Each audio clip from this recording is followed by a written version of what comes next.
Welcome to another episode of Right of Your Life, where life happens and life storytelling transforms it. Our show is brought to you by lifestorytelling.com. And guess what? You don't have to be a writer to write your life stories. Lifestorytelling.com will teach you how. If you've been through hell and lived to tell about it, or your family skeletons are poking out of the closet, you'll want to check it out at lifestorytelling.com.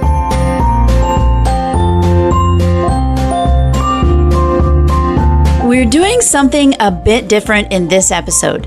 Many of you have heard parts of my story as I interview people who have written through very difficult times. I've shared some bits and pieces. For this episode, I connected with America's crisis coach, Phaedra Koenig, and she interviews me about the crisis that I went through and the tools I used to escape from it. She had me on her show a while back, and I'm sharing her interview with me here today, because it captures nicely why I started Right of Your Life and just how beneficial writing can be. It's a bit longer than our usual podcast, but you'll want to stay to hear the crazy stories and the outcome. Let's listen in. This is Coming Out of the Fire with Phaedra, America's crisis coach.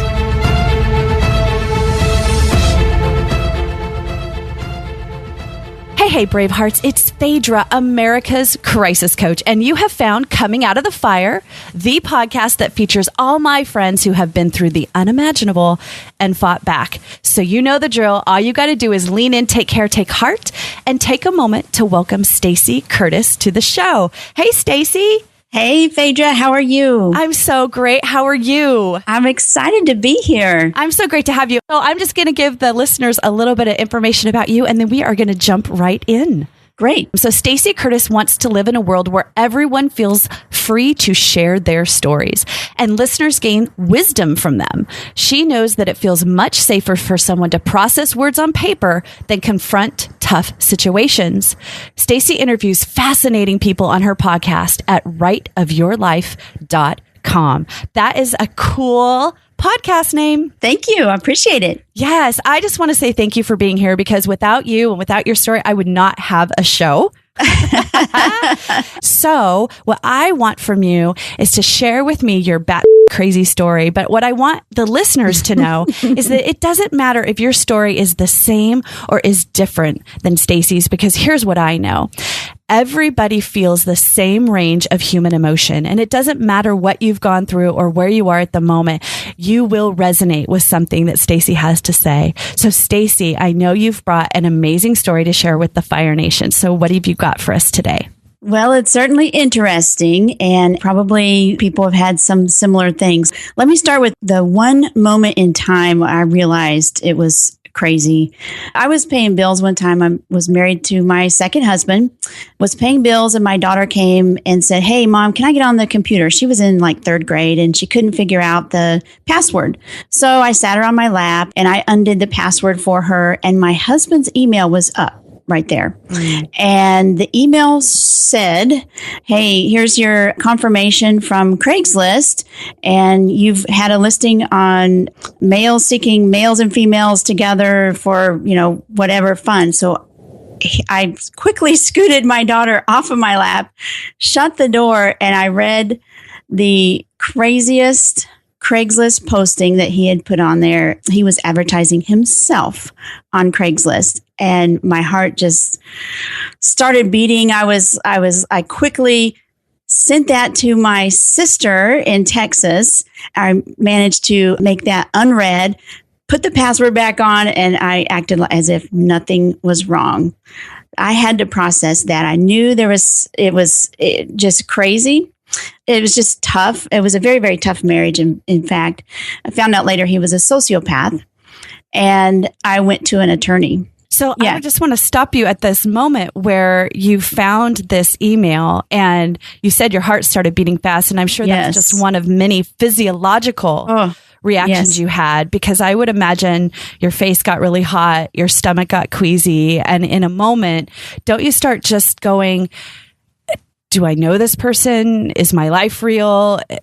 Right. this domino effect, right? I'm like, I was just shocked. I was shocked. Like I said, it was a very difficult marriage because he was a sociopath, but I had never thought I would see that. And I just knew this is it.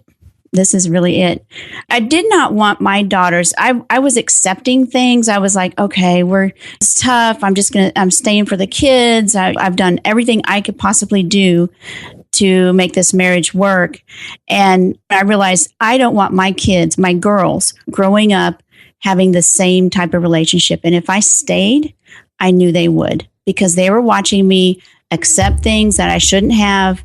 And I'm like, I have to do this for my kids. I cannot accept this. So I love that is where your mother heart went, and just woman to woman and women to raising women. I have 2 daughters myself, knowing that was the enough point for you to make the change, that sometimes we borrow our courage in different areas, and exactly, maybe you didn't have the desire to make radical change for yourself, but you could look at your children and say, okay, they're going to decide what life looks like and how women are supposed to be in relationship with men based on the primary relationship in their life, which is their parents. So let me go back and ask you some foundational questions, if that's okay. Sure. So how long had you been married? About 10 years. Okay. And you said you had daughters. How many? Two daughters. They were in, I believe, 3rd and 4th grade at the time. Okay. And you said that the marriage had been funky, and you used the term sociopath, which I always take caution when people start to use in my mental health background, and just try to make sure that the listeners know that there is a true definition of what that is. And so I'd like to talk a little bit about that. Now, you didn't know that going in. I didn't know it at the time. Right. That wasn't part of his dance card when you signed up. You didn't know. So what? Thought he was quirky. Yeah, quirky. Okay. So what were some of the early indicators before you even had this final moment that made that's you think? Great question. When we first started dating, I thought, wow, how free of conscience he was. And I thought, I admired him, because I had such a conscience about truth and doing the right thing. And it was almost a burden to me. And he would quit jobs. I mean, he never kept a job longer than 6 months. He would just walk out. And at the time I was thinking, man, wouldn't it be cool not to have burdens over that, not to worry about what other people think of you.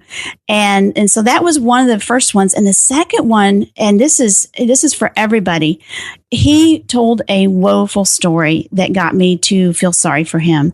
And that is a huge indicator. One of the first indicators that you're involved with a sociopath is that they pull you into their story. It's poor me. I've had a poor childhood. I've had this and that. And it bonds you to them psychologically, because typically they find intelligent, nurturing, responsible women. And actually, strangely enough, I'm going to just go ahead and jump forward. This is a pattern. He found me at a gym and got me pregnant, married me, and then we had this horrible marriage. He got another woman pregnant, found her at the gym, got her pregnant, had a horrible marriage. Actually, he wasn't even divorced from me. He was a bigamist. Now he's in a 3rd relationship, found her at a gym, got her married, got her pregnant. And so I'm like, this is a pattern I wish I had known, but it's this whole poor me, feel sorry for me. And we just, nurturers buy into it, and we think we're going to help, we're going to fix, and it doesn't work out. And, to give you some grace, how were you to know that this was a pattern if you hadn't been on the other side of it, which you are now? Right. So exactly. There's no fault, or if there's only observation, right? Well, it's learning. I understand now what happens, and now I can judge for myself what a good relationship looks like. And there's also, I take some responsibility, because, and this is what I found out later, I never raised my hand from childhood. And that was one of my life themes that I've discovered, is I don't raise my hand, or hadn't to this date, or to that date. I hadn't said, oh, that's not right. Or I was afraid of rocking the boat, and that would have been a bad thing, right? No, it's not a bad thing. So now I raise my hand and say, okay, that's not right. Or I want to do this, or I don't want to do that. And that's part of codependency. And you have to own up to your own codependency so you can get out of it. Yes, and it's such a fine line because being a caring, nurturing woman, male, whatever, because all walks of life can be in that role. True. It's difficult to take in information through relationship where people are acting in certain ways and either label that as sociopathic or label that as what the ebb and the flow of relationship is, because some people do have radically difficult childhoods and not everybody becomes sociopathic from it. Mm-hmm. And I'm sure you recognize that being a sociopath is something that is bred in you. It's a nature. You aren't born in your DNA to have these issues. So, for example, with his children, there isn't some hereditary thing that is being handed down. It was really about environment. So do you know more about his childhood? Did you ever have a relationship with his family? No. I mean, I know about his childhood because he told me all about it. Although sometimes I wonder, was it all true? Mm-hmm. I did meet his mother a couple of times, but he has as a sociopath, if someone crosses his path, he cuts them off for life. I mean, never to go back. And we only visited his mother twice, never went in her house. She was a hoarder. And I mean, just opening the door, the stench, it was horrible. And I didn't want my kids in there anyway. But so he's very judgmental. So in fact, his half sister actually got out of the house and lives a great life. Her and I speak. And she said something that turned him off, and he's never spoken to her again. And so, he had a crazy life, but part of it is I'm cutting everybody off if you don't agree with me. Right. And that's why he can't keep a job either. Oh, sure. If his boss disagrees with him, boom, he's gone. Right. And we find that a lot of times in the term borderline personality disorder.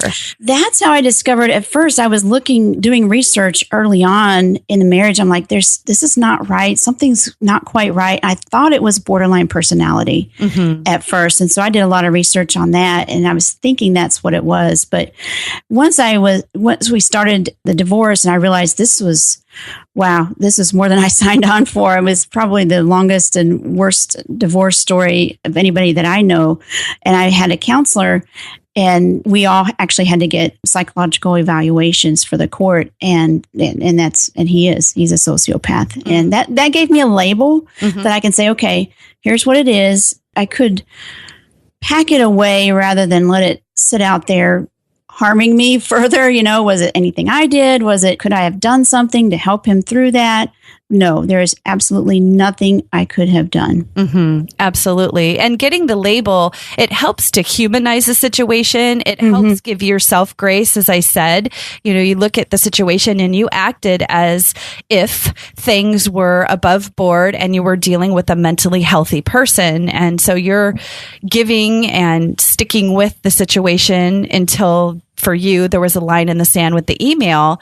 That makes sense, and right. I want to just commend you for that. And I believe it was the right thing to do. And I also believe that once you have this label, that's the best term for it. I think it at least gives you the ability to say, this is something that is out of his control. It doesn't abdicate him from whatever responsibility lies within it, but at least you can look at it and say he has a certifiable mental illness. Right. And a personality disorder is really difficult to bear because it's socially inappropriate and makes you ineffective as a community member. And it's very hard for people to have sympathy for that. It's more apathy. So, well, and it's this one's particularly interesting because they can mimic real emotions. People who are sociopaths, they can mimic, they will woo you. They will be the best boyfriend in the entire world. They'll think about you. They will do all kinds of things. Then you're like, wow, I can't believe I'm in this relationship. This is fabulous. And they tell you things that you want to hear. And yet once you're sucked into their world, then it all changes. And it's really weird because they can operate for the most part in society under the radar. In fact, that's one of the things, I typically tell people is call other people out, because about 4% of the population are sociopaths, according to some studies. But if you see somebody or you hear somebody, a coworker or a friend or whatever, that says, "Hey, I went to Harvard and I just didn't want to go anymore and I stopped." Say, "Really? You went to Harvard? What year? Who was your teacher?" And call people out, because these folks tell unbelievable stories, and the reason they get by is because people accept it. They're like, "Oh, I must have misheard that," or "That's interesting. I never realized that." But they don't call them out, and when you call them out, they can't back it up. Right. Because they tend to run. That's what you're explaiing, how he just cuts ties and moves on, because that's the best way for them. Exactly. To perpetuate their reality. I have another really crazy story I'll share with you. Yes. When I realized, so we're going to get divorced. I understood that. The next day I went to an attorney. I found an attorney. I said, "This is going to be it." I didn't even tell my family yet. I didn't tell anybody. And the attorney said, "Go home, get the computer." It was a desktop. So get the computer and take it to a forensic computer person to verify that Craigslist came from that computer, et cetera. And that way that will help in court. And so on the way home, I called my mom and I told her. The next morning I come downstairs and I was going to get that computer, and the entire computer room was empty. The computer was not there, and he came in spitting mad. Mm-hmm. In fact, I was like, my arms were crossed over my chest, and he came in and he said, "I know what you're doing. I'm going to take you down. I'm going to ruin your reputation. I'm going to take the kids. I'm going to take the house. I am going to take you down." And that moment I knew, this was going to be the hardest thing in my entire life. Mm-hmm. Absolutely. And I want to get really detailed about that, because this show is different than a lot of other shows, and that we talk about those down and dirty details. That's why I went back to that place when you opened that email, and we talk about it in hindsight once we've healed and you've moved through the healing process, so you can tell the story almost as if it happened to someone else.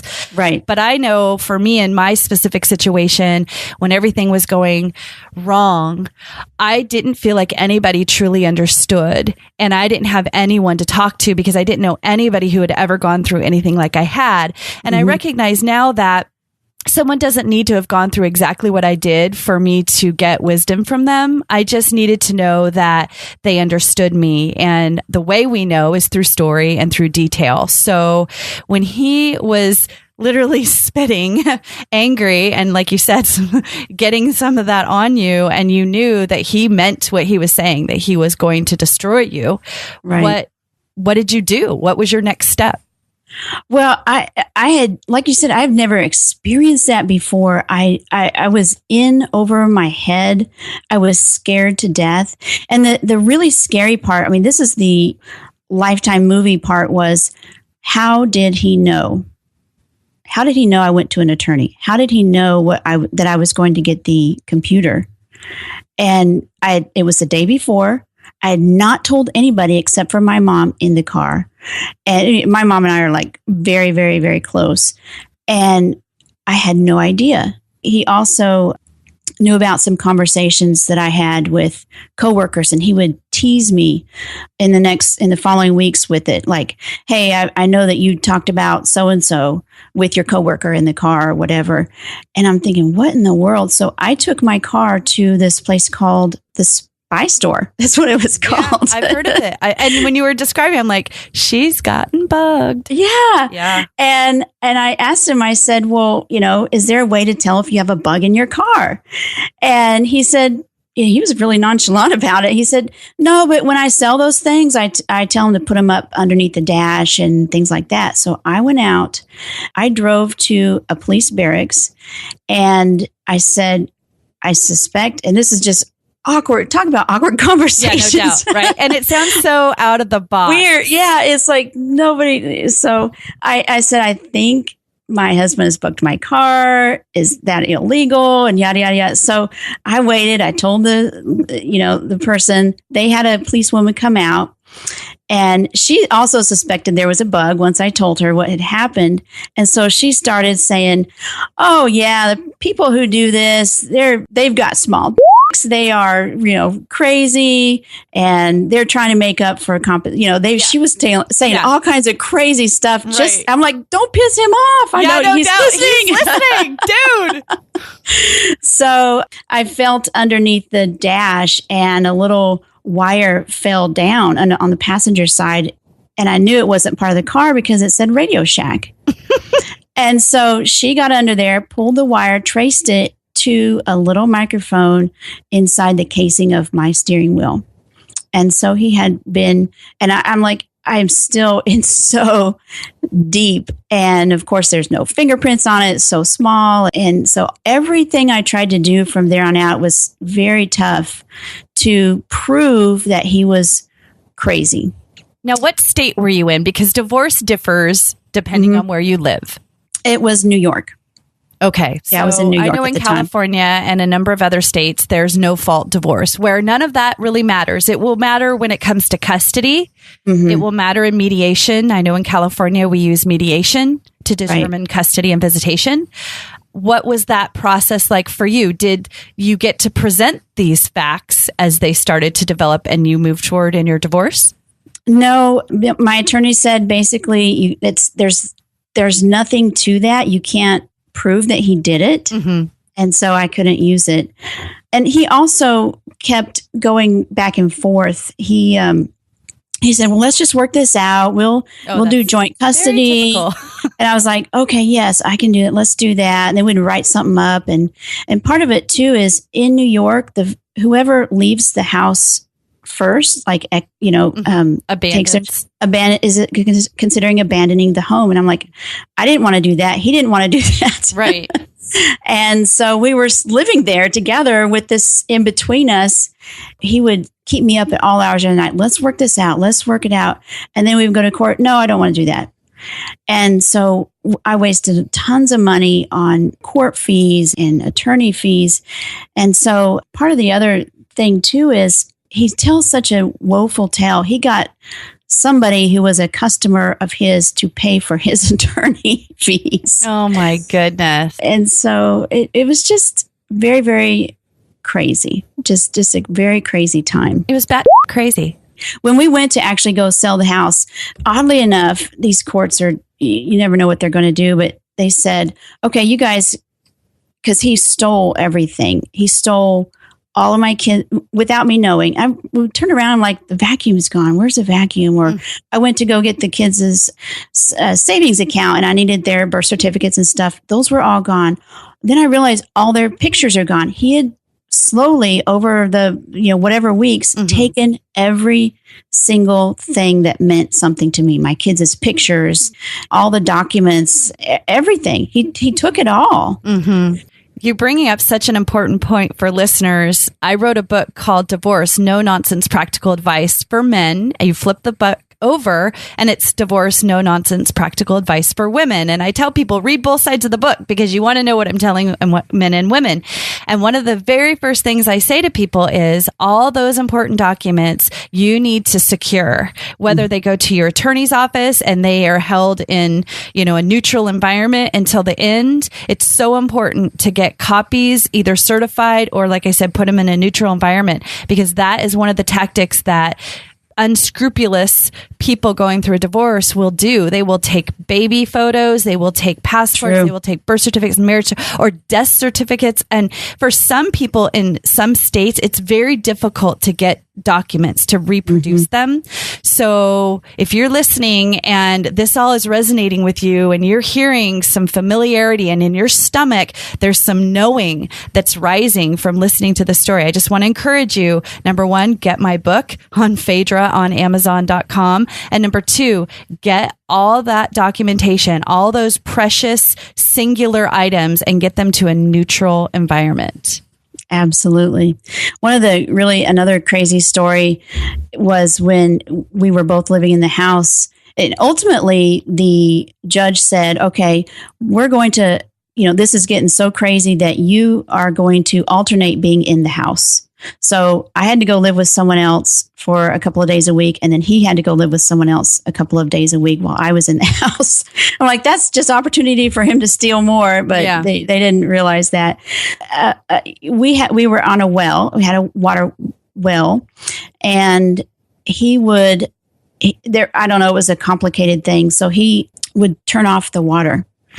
And so we couldn't have any water at all. So then when the kids would go to him and say, I need to take a bath, he would go turn on the water, let them run their bath and turn it back off again. So I could never take. So I ended up, saying, okay, Natalie, go take a bath. And then I would have to go use that water. And many times before work, I would go to the local grocery store, go in their bathroom, brush my teeth, wash my face, sometimes wash my hair in order to even live. And I had a professional job. I'm a professional woman. You would never guess this is going on at home. It was just crazy. And then when both of us were out of the house was going to sell, we actually had a contract, and he went in there and cut all the wall sconces off and filled all the toilets with feces. Oh my gosh. Yeah. And then, okay, one more crazy story, then we can move on. Okay. So one of the times, or actually, ultimately, the judge was starting to see some of these things, and I was getting some proof, and he went in and cut the wires of the heating system, cut them all. And, I took pictures, and the police came, and it was sabotage. Of course, I couldn't prove it was him, but obviously it was. And the next day, I was able to get somebody out to fix it. Luckily, it was in the middle of winter in New York. And I was able to get somebody out. They fixed it. But the next day, who comes knocking on my door? Child Protective Services. I understand you have kids here without heat. Like, no, we were just sitting there in the nice warm house and playing a game on the floor. Oh my gosh. But you were able to say, but I can guarantee I know how the series of events led up to you coming to my front door. Yes, the very next day, oddly enough. Oh my gosh. Well, there's a couple of things that really jumped out at me when you were talking. And one is that this is a phrase that I hear all the time, which is nobody would believe that this was going on. I was showing up in the world, and yet this was going on behind the scenes. And I just want to point out to the listeners that for Phaedra, America's Crisis Coach, I get told that all the time. When clients are working with me, their biggest fear is being found out. Their biggest fear is that someone's going to find out that how they're showing up in the world isn't really congruent with how they're living. And this fear of being found out is keeping them from living the life that they truly want to live, and carrying that burden around is how they struggle every single day in life. And it doesn't have to be that way. And I know that it ended up not being that way for you, Stacy. And I want to switch gears and talk about what that looked like, because that's not your life now. That's not the experiences that you're having. And the reason that you can tell these stories that had to have been horrific. I mean, being cut off from water, having him sabotage the house. And to be honest with you, that sociopathic behavior, that could have escalated easily to physical harm. Right. And I'm imagining it didn't. And I'm so grateful, but it doesn't take away from how difficult it was to live in that moment. And I just want to say, I'm so sorry that is happening. And yet I want to point out, most people would think that a story like yours, a crazy story, is really happening in lower socioeconomic dysfunctional families with this habitual thread, of just not knowing better. And yet you're, a middle-class woman who is bright, has a high IQ. I was making six figures. Okay, yes. So you are not middle class, you are upper. Okay, so, and yet it's happening to you. And I am telling you, it's happening all over the place. One of the most memorable cases that I had of my own clientele was a woman who lived in one of the most expensive counties in the nation. And she called, and I swear to you, her story could have been your story. And she was petrified. She had been put in situations where she wasn't earning her own income. She had been degraded. Her children were sons. So there was this alignment with the husband and the boys. Yes. And there was this alienation of affection going on. And she called me just scared to death and really believed that this person was going to ruin her and force her to give up being a mother and to give up any rights she had to this, beautiful life that they had, because they had beautiful things and that sort of thing. And through the course of working with her, it was a 6-month commitment. She came out the other side winning everything she deserved, but more importantly, she knew her worth. She had put him in his place. He knew 100% that she did. She knew him. That his days were over for manipulating. She had reestablished a relationship with her sons. And I'll tell you, there were days where she called me just hysterically crying. And there were days that were triumphant, and there were everything in between. Yeah. And it took that full 6 months. But boy, she is independent, back in the workforce, has this crazy story that she tells similar to yours, right? And she's healed. So let's talk about the healing. Now, one thing that keeps going through my mind with you is your children. How were they bouncing around all this time, witnessing what was happening? How did you keep a sense of normalcy?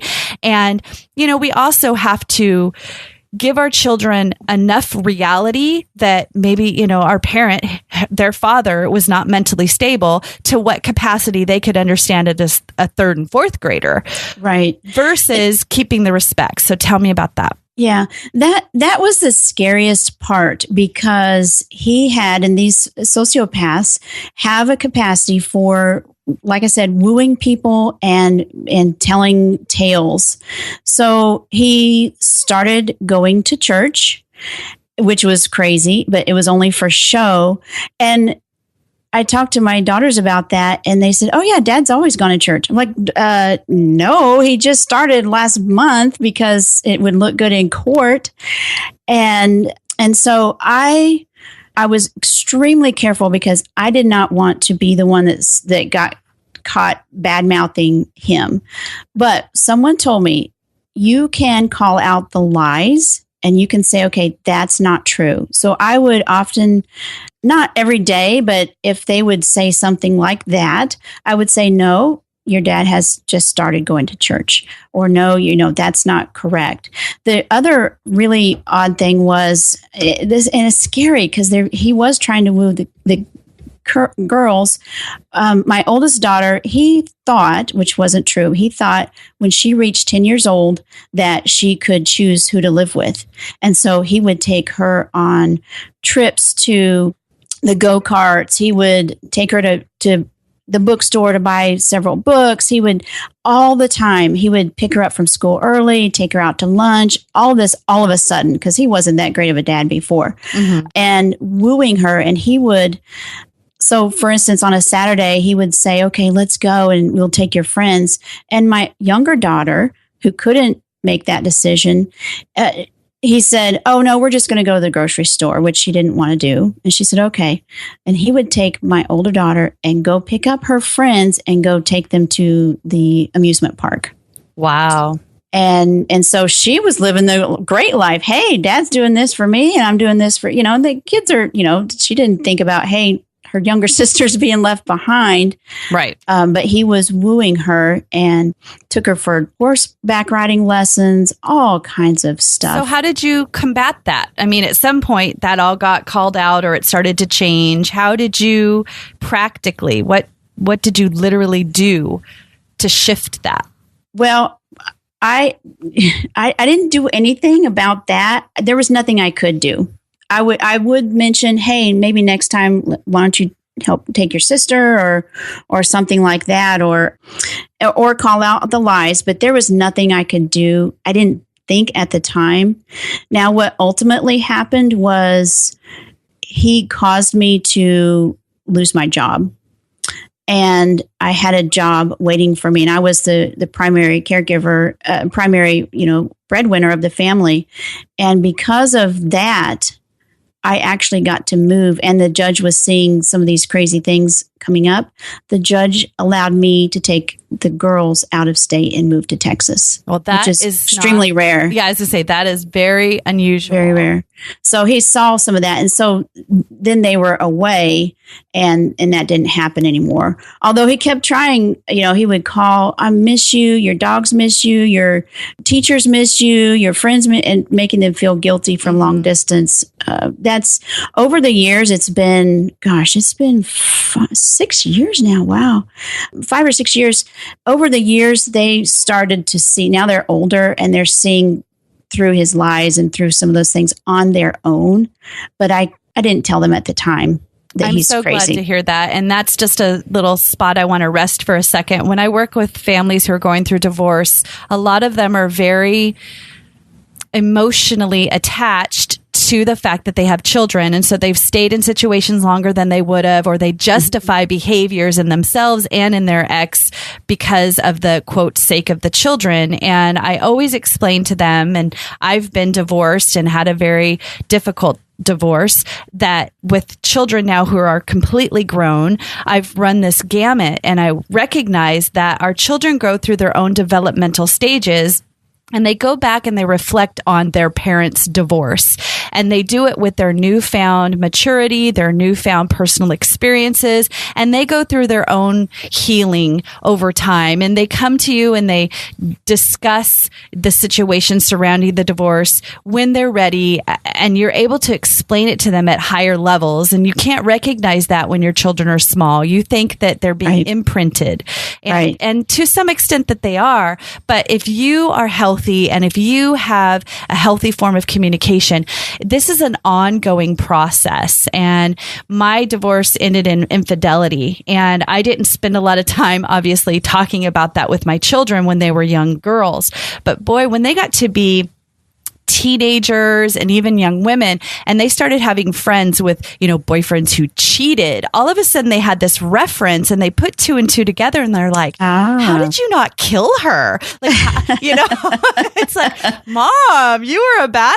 It's like, how did you not do anything? Right. And it's like, well, you just can't. And you can explain it to them more woman to woman, where in the moment, I remember driving my car and my ex and they've been married now for 13 years, so more power to them. But at the time, she was my friend who had become my husband's girlfriend. And I used to use Lamaze breathing. And I've got my two girls in the back, and we lived a really small town, and we crossed paths, and I just have to like, like I want to do something and I can't. I couldn't scream. I couldn't cry because I had these two little girls in the back that would have been like, what's going on? Well, that's the other thing too, is people told me at the time, because I had my mom and my sisters, and I wouldn't even tell them the whole story. I would talk to my mom one day, my older sister the other day, my younger sister the next day, because nobody could take that whole crazy stuff that was my life. But other people who had gotten divorced and things like that, and they said, your kids will come through. They will find the truth. You don't have to tell them all of that right now, but they ultimately will. And I want to give people hope. I doubted that at the time. He had such a campaign against me to them, and he would talk bad about me to them. And I kept it on the up and up. It was so hard, but they have come around. They realize. I have not told, they don't know the whole story even now, but they're just teenagers, but your kids will come around. They will see, and you just stay on the up and up. Thank you. I appreciate you giving that out there to the listeners. So one of the things that sounded like it was a benefit for you was literally moving and getting distance between you. And you said it's been about 6 to 7 years since you've been apart. So once you finally made that move and you had the ability to reestablish yourself, you still had some lingering, I'm sure. Do I even understand human nature? Can I even consider dating and reinvention? To be honest with you, I'm like, because this was my second husband. My first one cheated on me, and he had OCD and he cheated on me. And so like, are there any sane men in the world? And I did not want a man at all. I was perfectly content with myself. I rebuilt my life. I do not did not need a man. I still don't actually absolutely need a man, but I was content to live the rest of my life out with nobody and have a great life. I mean, I had a career. I started some other side businesses, and I had fun, and my kids would grow up, and I had friends, and went to the movies and things like that. I actually did end up in a relationship, and it's the most fabulous relationship. Got to tell you, there are fabulous, great men out there who are wonderful. I'm so glad. And I know it's because you spent that time alone. Yes. And you weren't looking for somebody to complete you, which is one of my pet peeves. Yeah. You were finding someone to come alongside you at some point. Well, there's some people that say, oh, I need a man, or I need somebody. Like, no, you don't. You don't. And the moment you realize you don't, you are a whole person all by yourself. That's the moment then you can actually start looking. And I didn't actually look too much, but that's a whole another situation. It was just by chance that I came into this relationship, and we've been dating for 3.5 years now, and it's just wonderful. I can hear the smile in your voice. I am. I'm smiling. He's and I'm glad. And I really want the listener to see that this is a full circle, that the time when everything was going on with your husband, that was really traumatic. And I'm sure that there were times when you really needed to do something just for self-care. So just as we transition, I just want to know if you can give us a couple of tips. So when things were bad, right? When you turn around and, the toilets are full of and when you're not able to take a shower and you're brushing your teeth at the grocery store, right. When you are getting your car debugged, when you are calling a repairman to fix the wire heaters, what were you doing to keep your sanity? Was it Starbucks? Was it running? There had to have been something that helped you stay grounded. Yes, two things. The first one is pray and memorize scriptures. That's what my mom kept saying. That was her mantra. Every time I talked to her, God is in control. God is in control. And, I knew that all my whole life, but this is really where the rubber met the road. And at some point, the court was, not seeing yet what he was. And, they could have awarded him the kids, and he was trying to say what a bad mother I am. And I was scared to death that I would actually lose my kids. I mean, I'm tearing up now just thinking about it. But I would pray and memorize these different scriptures, and it gave me a huge peace. So I would recommend that to anybody. And then the second thing is writing. I got some money for my birthday, and there was a Writers and Books organization that taught writing classes. And one of those classes was a memoir class. And everybody had been saying, hey, the stories you tell are so crazy, you've got to write them down. So I thought, well, maybe, And so I went to this class, and every Friday we would bring our stories that we had written, and we would craft them. They're about your life, but you can write about your life in a way that's fascinating, like a novel. And we would craft our stories, and they loved my stories so much because some of those things you just have to laugh. They're so crazy. Mm-hmm. And they loved them so much. I got a scholarship to come back the second semester, and writing about what was happening in my life at that point in time, this was before I moved, was incredibly freeing. For instance, I realized my part in accepting some of these things, and I didn't stop him from doing early on what he was doing that was wrong, or I didn't say, that's not right. You shouldn't do that. And that's where I found my theme was not raising my hand. And when I discovered that, we have a huge capacity as human beings to pull the wool over our own eyes. Even though you've lived your life, you have not learned the wisdom of living through your life until you write it out. And then you're seeing that in black and white. And you learn so much. You can change yourself. I changed my life theme. You also see clearly about where you want to go. And that the beauty of, and that's why I teach people right now, the beauty of writing things about your life is that you also process that, and it loses its scary power. Because when you're thinking about, oh my gosh, I'm going through a divorce. What if the court believes him? What if we're never going to sell the house if he keeps damaging it? All of those things are pinging you all throughout the day, and it's stressful, and your cortisol levels going up, and you're gaining weight, and all those things, and it's just horrible. But when you write it out, it helps you become much clearer about what your next steps will be, what that was, and it just puts it in the right place. Physiologically, trauma circumstances like this, traumatic circumstances are stored in a different part of your brain. And what writing does is it puts them in the part of your brain that's with your regular memories, so it can't keep hurting you over and over and over again. I love that. I love that. And so that really dovetails into what you do and how you help other people and your amazing ability to help people tell their stories. So can you tell us a little bit about you and what you do and how they do it so they can find out how to connect with you? Yes. It was so incredibly amazing writing about my life. I never intend to publish it, or maybe I will one day, but it was so helpful for me that I started doing some research into the art and the psychology of writing about traumatic events and writing about your life. And I started teaching that at the local community college. And now I have a course online. It's at lifestorytelling.com, where people can learn the same thing. And my podcast is at writeofyourlife.com. And what I do on my podcast is I interview people who have written about their lives in a lot of different ways. It doesn't have to be through trauma.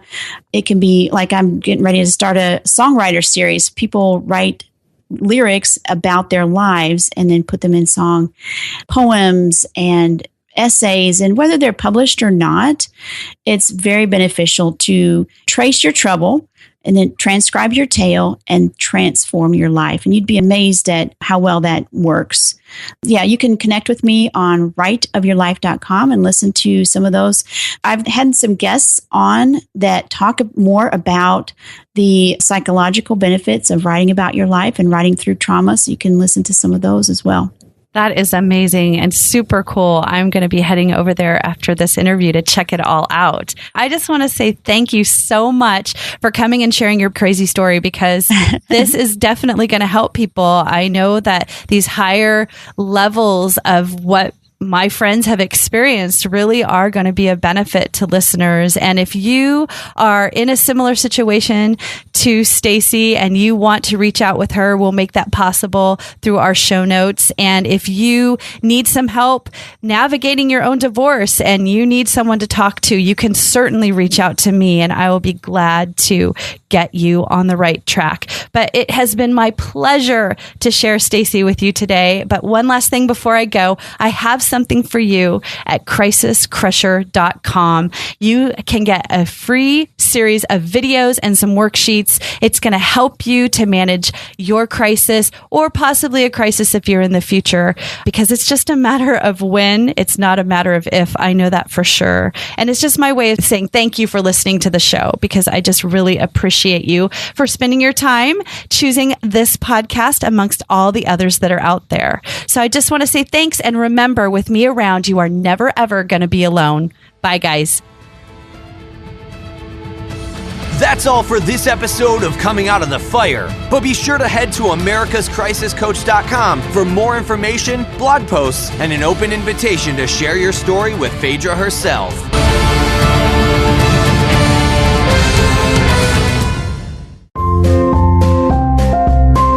That's all we have for today. I appreciate Phaedra for interviewing me for her show. You can go check it out at doinglifewithphaedra.com. I hope this has given you insight into why we do what we do here at Right of Your Life. In our last episode, Kim Saeed discussed the importance of no contact in getting out of a bad relationship and provided some valuable resources. So if you've been involved with an abusive person, or you're going through that right now, you might want to go back and have a listen. Next week, we'll interview a knight in shining armor. Be sure to check out the show notes on every single episode. We have free resource downloads not typically mentioned in the show at writeofyourlife.com. We love interacting with our listeners on social media. We're on Pinterest, Facebook, and just about anywhere you can hold a great virtual conversation. Our handle is Right of Your Life. Some of our listeners like supporting the arts. If you do too and want to support this podcast, you can do so by sharing each episode on your social networks. And you can head over to our special page at patreon.com/rightofyourlife and become a patron. That's patreon.com/rightofyourlife. Both of these help us reach many more people who could benefit from writing about their lives. We hope that today you have the right of your life.